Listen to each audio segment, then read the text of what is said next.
me vuelvo a presentar, soy el doctor Jonathan Rubalcaba Ortega, soy de la Ciudad de México, soy médico radiólogo y me dedico pues prácticamente a lo que es resonancia magnética y neuroimagen en algunos centros hospitalarios aquí en la Ciudad de México. Muchas gracias por la invitación, espero que esta charla, que es breve, práctica y lo intentamos hacer más o menos académica, sea de su agrado y que potencialmente les sirva para lo que hacen habitualmente o para aprender. Vamos a hablar un poco de las técnicas de resonancia magnética, técnicas principalmente avanzadas, aunque ya muchos las conocemos, pero bueno, para darles otro enfoque en el cual nos pueda servir para dar un mejor diagnóstico. Los grandes objetivos que tenemos en esta charla son reconocer las técnicas avanzadas más utilizadas en resonancia magnética, el para qué y cómo se utilizan, y obviamente algunas de las limitantes que vamos a tener con ellas para acercarnos a la certeza de nuestro diagnóstico.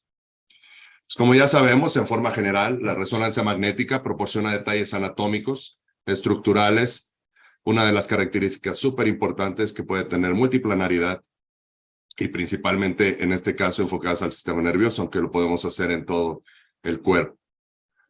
Y en algún momento tenemos limitaciones en su especificidad, principalmente en las secuencias de las dos grandes familias, ¿no?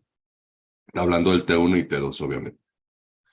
El desarrollo de las técnicas de imagen por resonancia han venido evolucionando y algunas de ellas estas miden cuantitativa o semi-cuantitativamente una serie de propiedades biofísicas del tejido cerebral.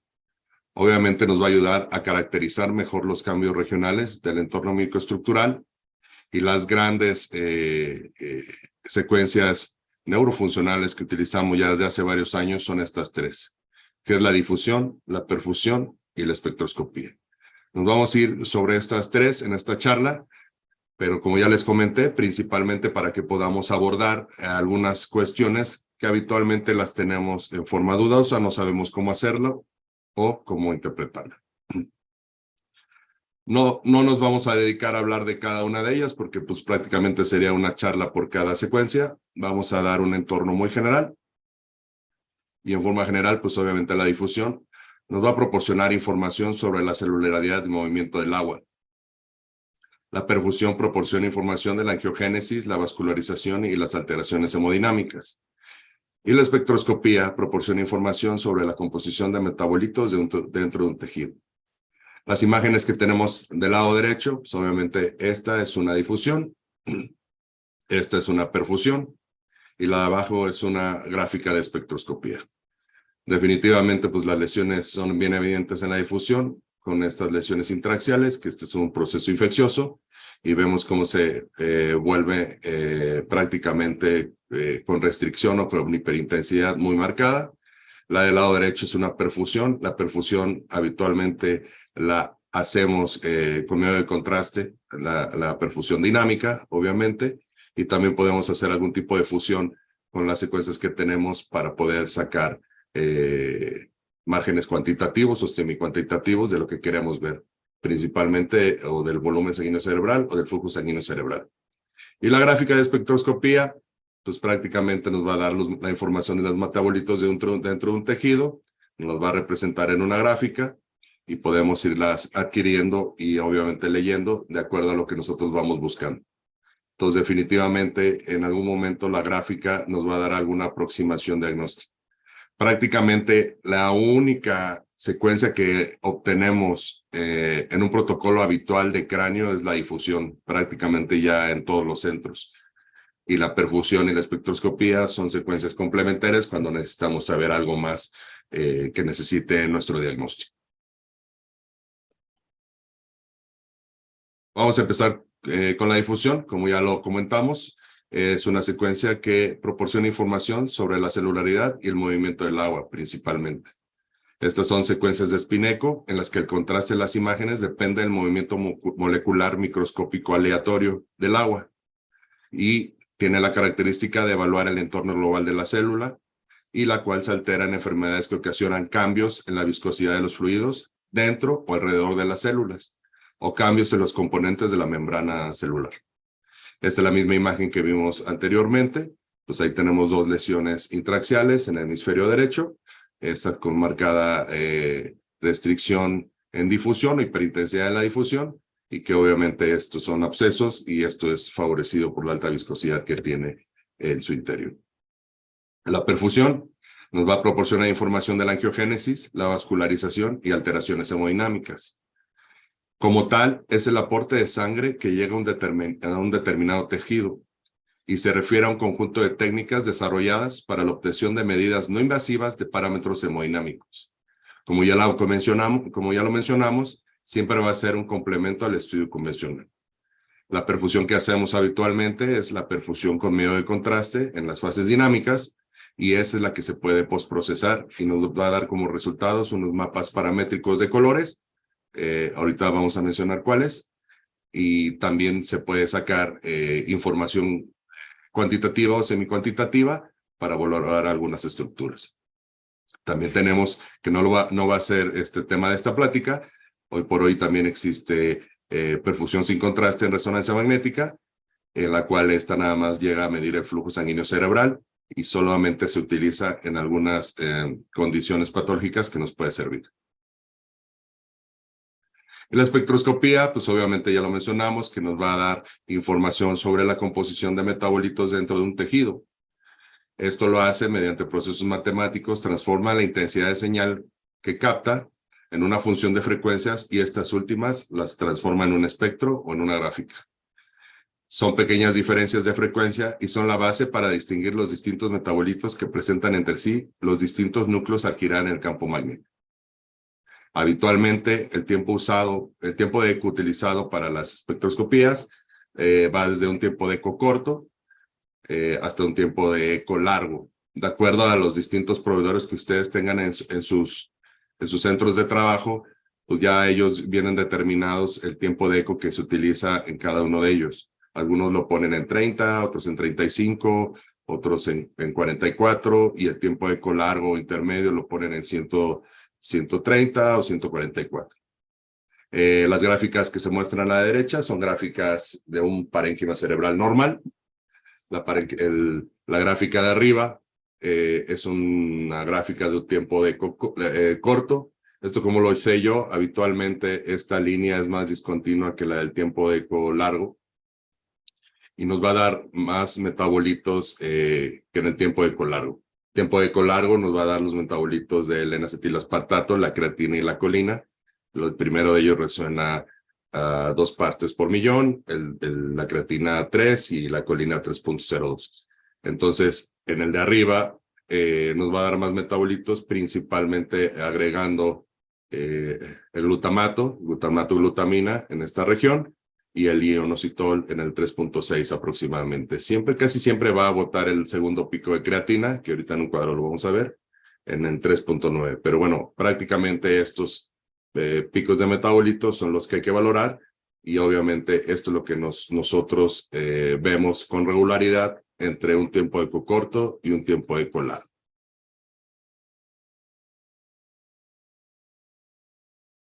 Lo que podemos obtener de cada una de las secuencias. Obviamente, la difusión se obtiene un coeficiente de difusión aparente, que es una fase de magnitud de la propia difusión, y a través de cálculos representa un mapa paramétrico, y a través de distintos bloques de valores B, se tiene que hacer forzosamente 1, 2 o 3 valores B, o pueden ser hasta más, para que nosotros podamos tener un promedio de esos valores B y que se pueda transformar ese coeficiente de difusión aparente y se represente en un mapa paramétrico. Así, en algunos equipos, esta secuencia sale automáticamente, sale la difusión y automáticamente sale el ADC. O, si uno no lo quiere hacer así, pues lo puedes postprocesar en la máquina, y también ya en la máquina o en la estación de trabajo o en algunos packs hoy por hoy, que ya lo podemos hacer también, también sacar la cuantificación. Obviamente la secuencia que se adquiere extra de ADC es para valoración cualitativa, únicamente una escala visual, y ya cuando queremos hacer mediciones cuantitativas tenemos que ir por un ROI para que nosotros queramos ver. La perfusión la dinámica, obviamente vamos a tener los 4 grandes valores, que es el volumen sanguíneo cerebral relativo, el flujo sanguíneo cerebral relativo, el tiempo de tránsito medio, el tiempo de tránsito promedio. Esas son las 4 grandes adquisiciones que nos va a ayudar la perfusión. Los primeros 2, obviamente, van más dirigidos a valorar lesiones intraxiales, tumores, descartar abscesos, etc. Los segundos es cuando queremos buscar penumbra, que no va a ser el caso de esta charla, en un ictus o un infarto cerebral agudo, para ver qué tanto hay penumbra. Y obviamente los mapas de colores representan el flujo sanguíneo cerebral y el volumen sanguíneo cerebral y el flujo sanguíneo cerebral. Entonces, ya con esto nosotros podemos ver habitualmente en escala visual alteraciones en la permeabilidad, y también podemos reconocer cuando queremos hacer un índice comparativo, pues prácticamente ver si hay más perfusión de un lado sobre el otro. La escala de abajo, pues, la espectroscopía, como ya los mencioné, los principales metabolitos van a ser estos. También el lipidoso lactato. El lipidoso lactato va a resonar aproximadamente de 0.9 a 1.3. Eso habitualmente va a subirse el pico, o si es un tiempo eco largo, en el caso del lactato, se puede invertir. Se presentan los 2 picos. En el tiempo eco corto se presenta hacia arriba, y obviamente en el tiempo eco largo se va a revertir, por lo cual podemos confirmar que es lactato y que la lesión que estamos valorando puede ser alguna alteración que nos involucre este pico. Vamos a ver dirigido a la difusión y para qué nos va a servir en algunas entidades. Como ya lo explicamos, la difusión nos va a dar un coeficiente de difusión aparente, que es el ADC o CDA. Los valores normales en sustancia gris y cortical va a representarse en 833 por 10 a la menos 6. Esto ustedes también los pueden cambiar el número, pero así se mide con esas magnitudes. Por 10 a la menos 6 milímetros cuadrados sobre segundo. Y para la sustancia blanca es de 701 aproximadamente. Estos valores son referencias, pero bueno, en forma general han ido aumentando estos grados, probablemente de menor rango, de tener valores arbitrarios sobre estas estructuras. En los tumores de alto grado, hablando del glioblastoma, el astrocitoma anaplásico y las metástasis, se tiene caracterizado que el ADC cuantificado va a ser de 700 o 780 prox por 10 a la menos 6. Y en el linfoma ha demostrado ser de menor ADC. Entonces, se tiene estandarizado de acuerdo a esta referencia de 510 por 10 a la menos 6, y los tumores de alto grado, vean cómo el ADC pues obviamente se amplía o se va por arriba de 1, ¿no? Entonces, definitivamente, esto nos hace ver que en algún momento podemos sacarle algo más a las secuencias que tenemos de forma habitual. Esto es lo que comentábamos hace un momento. Pues obviamente esta es una lesión con isquemia, es una lesión intraxial con restricción a la difusión. Obviamente sabemos que es una restricción físicamente hablando. La restricción es pura o se documenta tal cual, dado que el ADC se convierte en hipointenso. Entonces, definitivamente esta es una lesión vascular de territorio parcial, cerebral media izquierda. Entonces, esta es una isquemia. Pero vean, en el lado, este es un tumor de bajo grado. Tenemos una lesión principalmente con edema difuso, que involucra principalmente la sustancia blanca subcortical, adegasa la corteza, no tiene reforzamiento con el medio de contraste. Y este ADC nos hace ver que toda este edema que tenemos aquí no tiene restricción. Entonces, este es un edema tumoral, o prácticamente no va a tener ninguna alteración en la difusión, por lo menos en forma cualitativa. En la perfusión, como ya les comenté, lo principalmente que nos va a servir para valorar lesiones va a ser el volumen sanguíneo cerebral relativo. Esto se va a adquirir durante el proceso que se está haciendo el estudio. Se hace un postproceso en la máquina. Algunas máquinas hacen un postproceso automático, pero únicamente para sacar los mapas de colores. Digo que al final de cuentas sirven, Pero bueno, siempre hemos considerado que nosotros nos tenemos que involucrar para hacer el análisis con mayor certeza sobre las lesiones. Y para calcular la relación del volumen sanguíneo cerebral o el índice, vamos a colocar un ROI en la sustancia blanca contralateral normal. O sea, colocamos un ROI sobre la lesión y el otro sobre la sustancia blanca contralateral normal. Entonces nos va a dar un cociente donde nosotros podemos ir más o menos acercándonos a lo que queremos llegar, que es a una mejor aproximación diagnóstica. Las proporciones medias de la relación del volumen sanguíneo cerebral en lesiones neoplásicas de alto grado han demostrado ser de 1.1, 2, 2.2 o más en comparación con las de bajo grado, que están entre 1.3 más menos. Entonces vean cómo en algún momento esto nos puede servir para que nosotros podamos determinar, aparte de que tengamos el estudio convencional, dar algo extra. Esta es una lesión de un paciente con un glioma de alto grado. Las secuencias de arriba, pues es una difusión, un FLAIR T2, un T1 contrastado y una secuencia volumétrica reconstruida en forma sagital. Las de abajo, este es un tiempo de eco largo y este es igual un tiempo de eco largo, pero con una presencia más hacia la normalidad. Esto es para que lo tengamos comparado. Entonces tenemos esta lesión intraxial. Vean cómo hay una hiperintensidad aquí en la periferia. En la secuencia de difusión, este es el valor B1000. Obviamente en el FLAIR tenemos edema perilesional y efecto de masa, y con el medio de contraste pues tiene reforzamiento importante, nodular, y prácticamente tiene unas lesiones extras puntiformes hacia la periferia.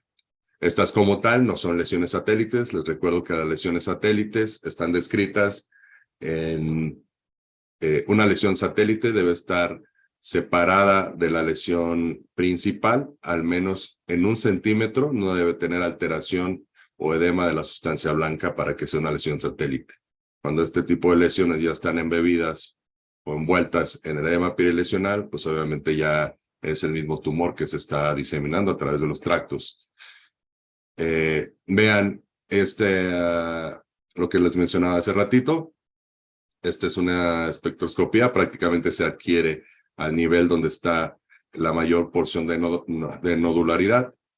Este pico es el pico que les mencionaba de lactato, obviamente por el importante contenido de necrosis que tiene la lesión.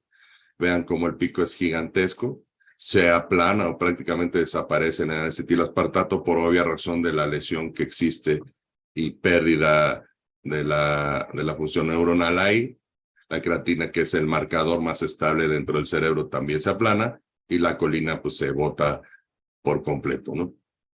Cuando haces las mediciones, que estas son las integrales que nosotros utilizamos para hacer los índices de colina acetilaspartato o colina entre creatina, pues obviamente también podemos saber que arriba de 2 o 2.2 es indicativo de alto grado.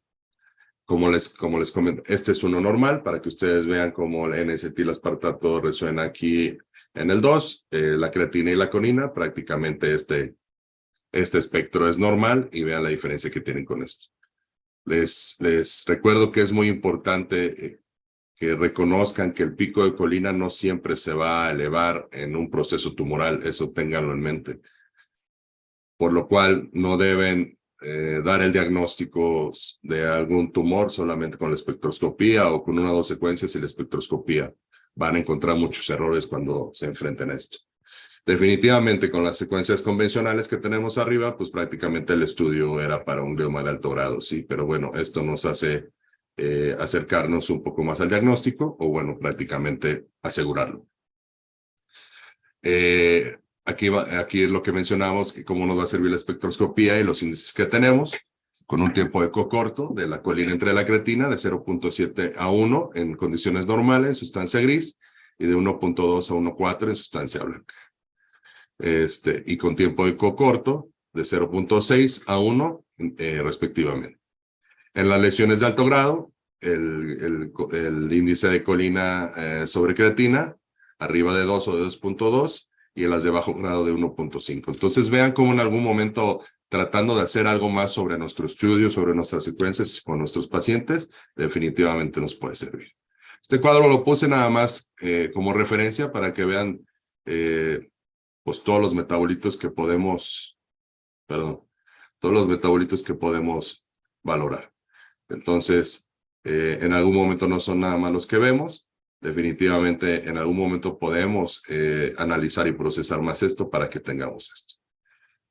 Aquí se me regresó una. Bueno, a ver si la puedo mantener ahí. Pero bueno, si no, nos vamos a pasar.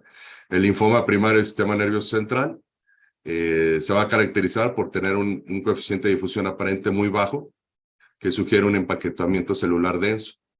Hay menor perfusión debido a la falta de angiogénesis y su relación colina-creatina en la espectroscopía es alta, debido a un alto recambio de membrana.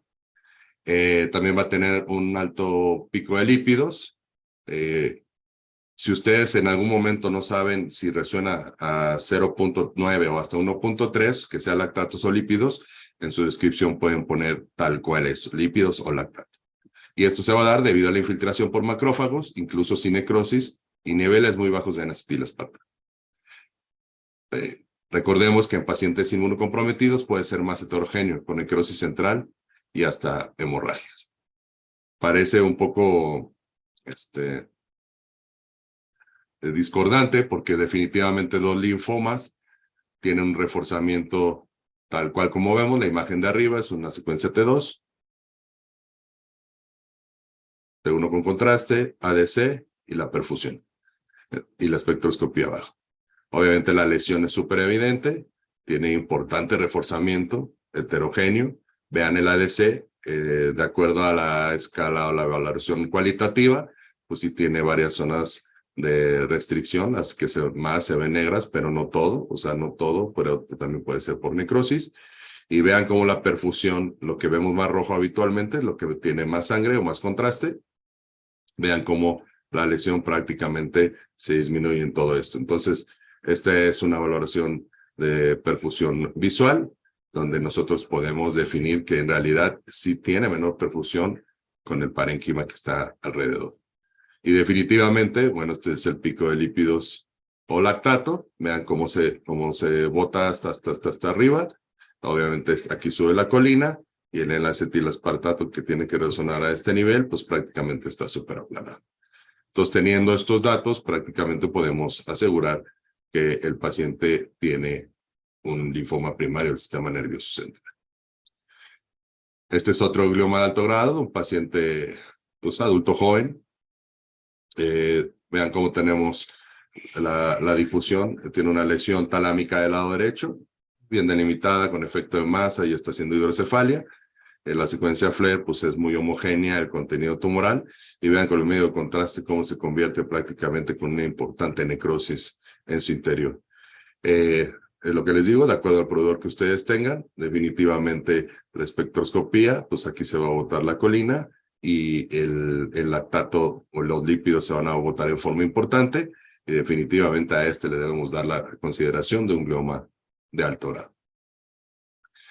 Las lesiones nodulares con reforzamiento grueso, ya sabemos que sus principales diagnósticos diferenciales son las lesiones granulomatosas, las infecciosas crónicas y las metástasis. Pero pues obviamente esto nos traduce a que nuestro diferencial se amplía tanto que nos podemos quedar cortos, ¿no? Este es un ejemplo de la literatura donde tiene una lesión pontina. Vean que sí tiene en algún momento porciones más sólidas en la porción central. En el ADC prácticamente cuantificado, el medio tiene 643 o 0.6 en el ADC y vean cómo se bota en la espectroscopía la colina y en este caso el pico de lípidos y lactato.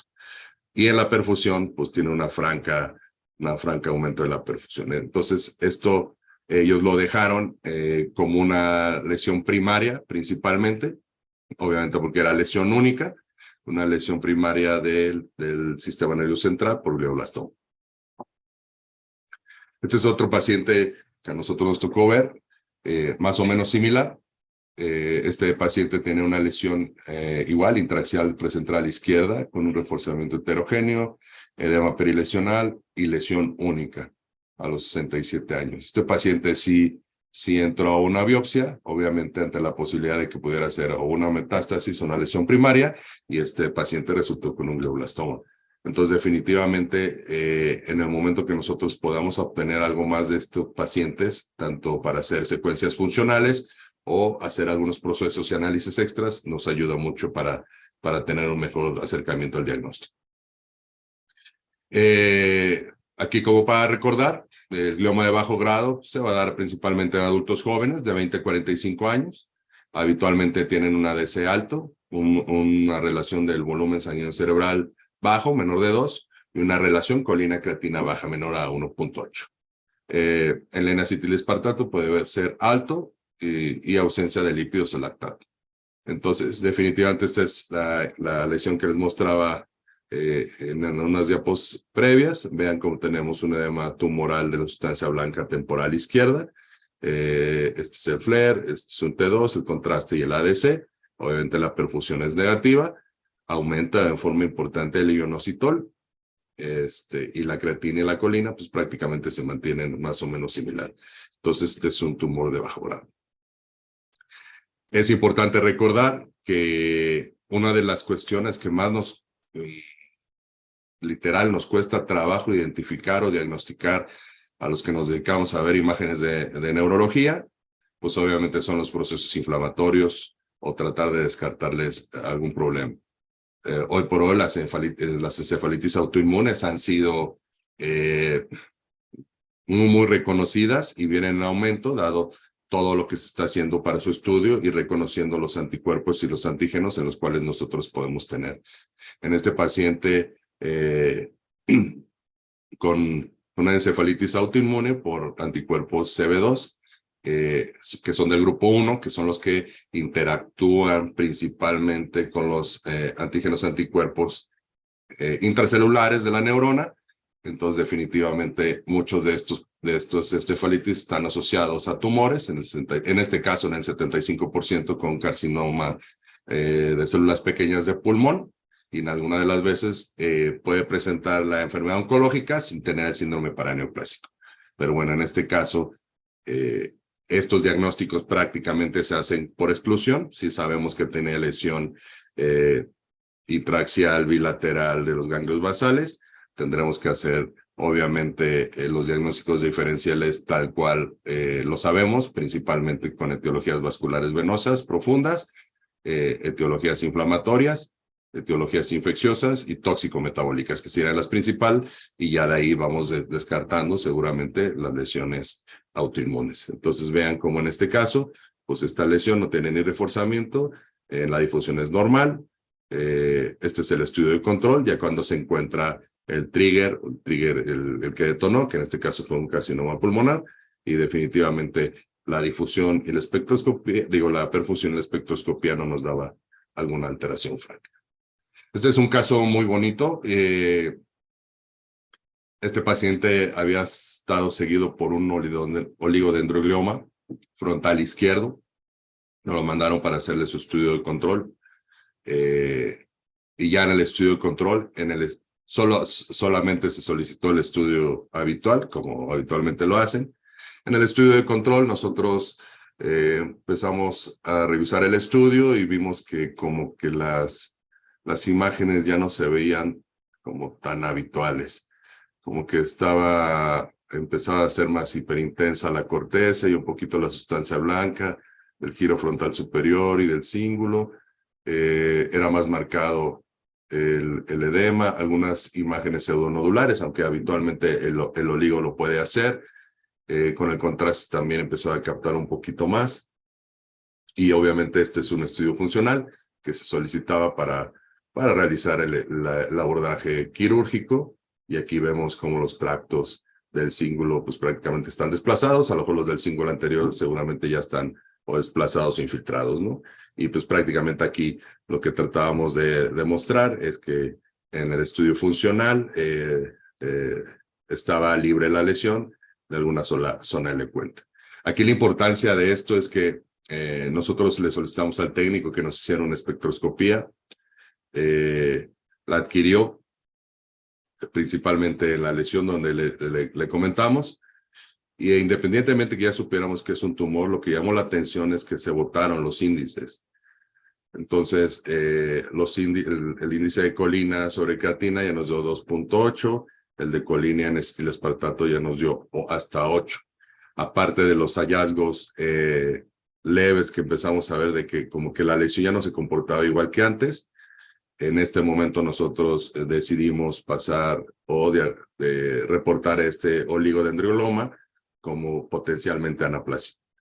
Esto se lo informamos al neurocirujano y eso es importante informarlo porque el neurocirujano en algún momento también puede pedir a patología hacer los estudios de inmunohistoquímica extra, porque también en patología no los hacen de forma solo cuando los pueden pedir, digo, lo pueden hacer en una forma posterior, ¿no? Y tal cual, sí nos dio el tipo histológico de oligodendrioloma anaplásico, y por lo tal, pues este paciente entró a cirugía y se trató de hacer la resección completa. Entonces, este paciente ya se había malignizado. Este es otro glioma de alto grado. Esta paciente llegó en su momento por cefalea en las épocas de COVID, y esa fue una lesión incidental. Vean cómo se comporta. Tenemos una lesión intraaxial, yuxtacortical, frontal, inferior derecha, que presenta hiperintensidad en secuencias T2. La difusión se ve apenas perceptible. El ADC no hay restricción franca y no hay reforzamiento con el medio de contraste. Vean cómo en estas flechas quise demostrar los índices que estamos valorando, 0.5 contra 1.11. En la perfusión prácticamente no hay perfusión y vean cómo cuando se hizo también PET-CT buscando otra causa, pues no hay captación sobre esa misma lesión. Esta gráfica que nos hace la perfusión, obviamente es lo que intentamos hacer habitualmente. Haces un ROI sobre la lesión, haces el otro ROI sobre la sustancia blanca contralateral, lo más cercano a la posición que tienes de la lesión, y prácticamente aparte de ser los índices, pues nos refleja una curva en la cual también aquí nos refleja el paso del contraste, el máximo pico de entrada del contraste al capilar y la salida del mismo. Entonces vean cómo prácticamente esta línea verde, esta curva verde es la del lado sano y la curva morada o violeta o guinda es la del lado con la lesión. Y aquí se lee, por decirlo un poco al revés, entre que la curva sea más grande, más perfusión hay. Entonces, entre esta curva y el otro, hay menos perfusión. Entonces, esta lesión se ha seguido como una lesión de bajo grado y ya llevamos haciéndole controles aproximadamente desde hace 3 años que inició la pandemia. Los abscesos, como ya lo sabemos, son muy evidentes, tienen restricción de difusión. De acuerdo al estadio que vaya evolucionando, pues tiene un reforzamiento lineal. El ADC es uniformemente bajo, menor de 700, y la perfusión baja. Y obviamente la espectroscopía, los productos de degradación de proteínas, como los aminoácidos, el acetato y el succinato, pueden estar presentes. Entonces vean cómo en algún momento aquí se botan los picos de lípido y lactato, aquí se invierte el de lactato. Este es un tiempo de eco de 144, este de 35, y prácticamente la colina, aunque aquí se bota la colina, es lo que yo les decía, es importante que ustedes hagan notar que esto no es prácticamente tumoral. Entonces, no siempre cuando se bota la colina va a ser tumor. Este es otro absceso piógeno.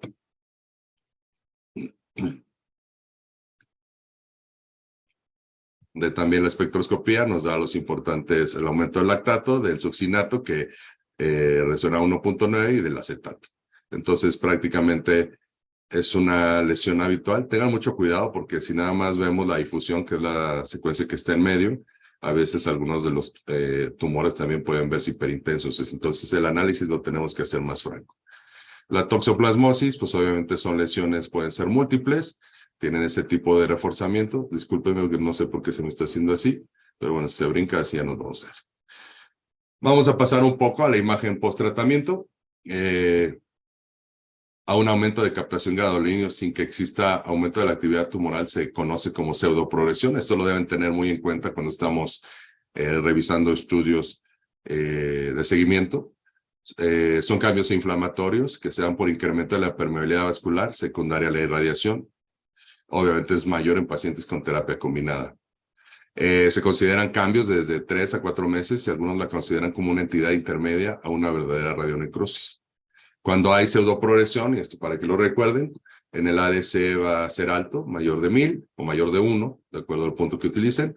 La relación del volumen sanguíneo cerebral va a ser baja, menor de 2 o menor de 2, y la relación colina-creatina baja igual, menor de 1.8 o menor de 2. Y la progresión verdadera, pues obviamente estos valores se invierten, ¿no? Va a ser el ADC menos de 1, la relación de volumen sanguíneo cerebral es mayor de 2 y la relación colina-creatina es mayor de 1.8. Vean cómo las imágenes que tenemos en la parte de abajo, tenemos los cambios quirúrgicos. La verdad es que tiene un importante reforzamiento cercano a la cavidad quirúrgica. Se le hace una perfusión, la cual no es prácticamente concluyente para nada, y en el estudio de control vean cómo todo esto desaparece.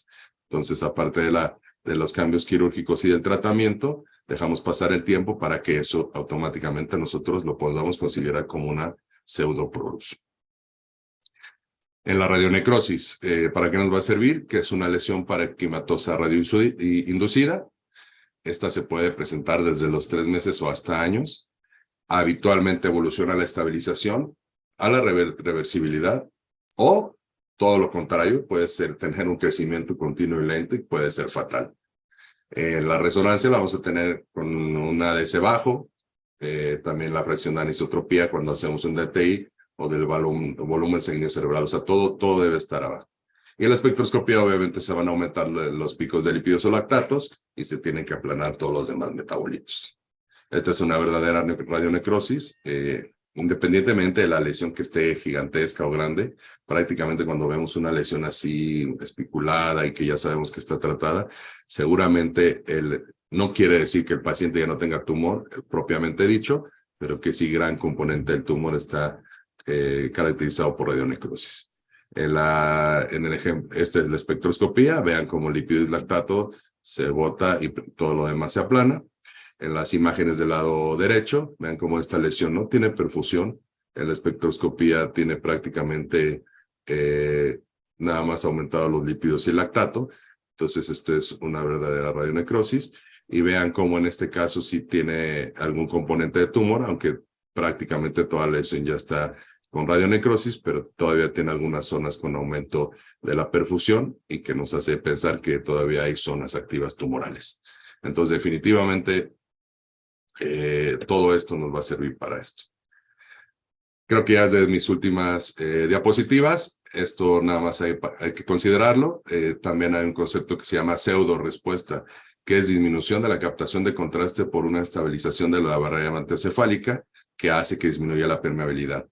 Y estos habitualmente se van a presentar en tumores tratados con tratamientos antiangénicos. Aunque en muchas de las ocasiones nosotros no sabemos qué tratamiento esté presentando el paciente, es muy importante que tengamos esta presentación. Las imágenes de arriba son secuencias contrastadas y las imágenes de abajo, pues obviamente es el FLAIR.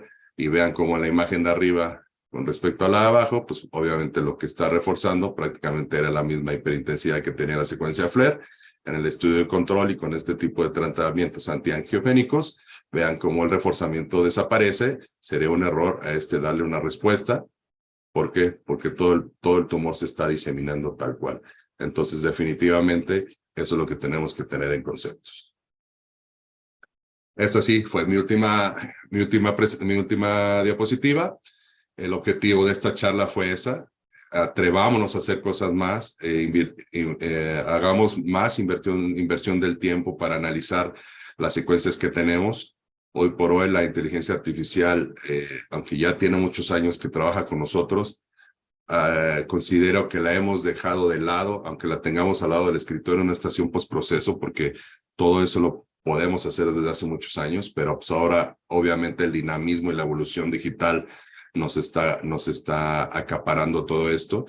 Entonces, definitivamente nos tenemos que involucrar más en los análisis, más en desarrollarnos, conocer las técnicas y obviamente las estrategias para que tengamos que tener un mejor acercamiento diagnóstico y que podamos ofrecer a nuestros pacientes y a nuestros médicos una mejor posibilidad de estudios ya no tan estáticos, sino entre dinámicos y más certeros. Pues bueno, muchas gracias. Espero que les haya servido y si tienen alguna pregunta, con todo gusto.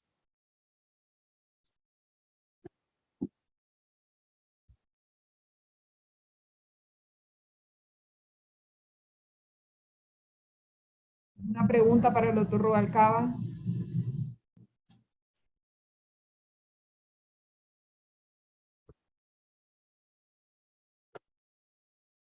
Agradecemos al doctor Rubalcaba por su brillante participación. Es un gusto para nosotros. No escuchó la presentación inicial. Lamentablemente estaba apagado el micrófono, pero sí quiero darle gracias por haber accedido a darnos a compartir su gran experiencia con nosotros. Muchísimas gracias, doctor. Me da mucho gusto haber escuchado su plática. Gracias a ti, Jean. Muchas gracias a todos. Saludos.